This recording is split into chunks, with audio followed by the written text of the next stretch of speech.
Okay, so it is my pleasure to introduce our two poets this evening. Well, actually, I'm going to introduce one first, and then we'll have a break, and then introduce the other one.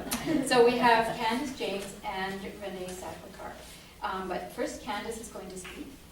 Candice is New Westminster's Poet Laureate, and she's now serving her second three-year term.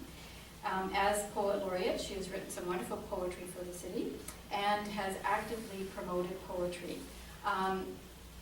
It's amazing the amount of poetry there is in the city now, with poetic justice, all those things, and the Royal City Literary Arts Society, all those things too. So she's active in that.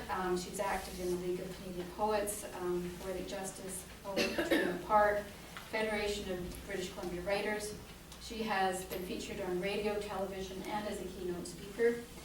Her poetry, articles, short stories, and reviews have appeared internationally, and she has received several awards, including Distinguished Poet for 2013 from Writers International Network.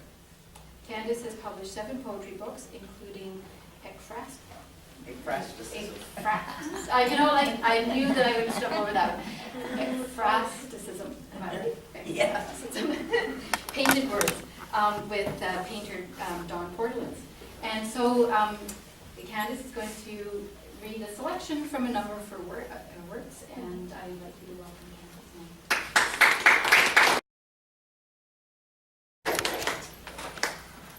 Thank you, Deborah, and thank you everybody that turned out. I was just thinking when we were doing all those words, imagine a book, Ekphrastichism, by Odysseus, Aletus, and Noah's Alexandrus. That would be a real tongue twister. So yes, I am going to read from a few of the books here. I'm going to read from the one that Dawn and I just put out, Ekphrastichism.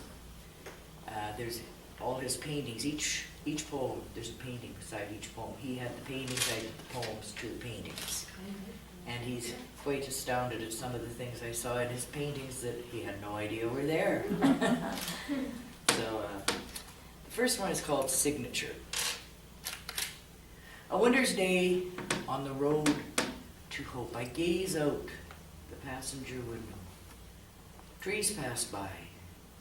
Ink blots, blurs of green smeared against the sky's gray blouse. Unframed paintings, moving still life. Monet dreams, dreaming, ushering an early dusk into nature's fog-encrusted theater. I sit someplace between my signature and the half-written page.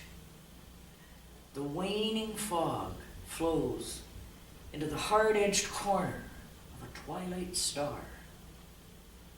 I watch the world dim in slow motion fade out as I sign my name to another day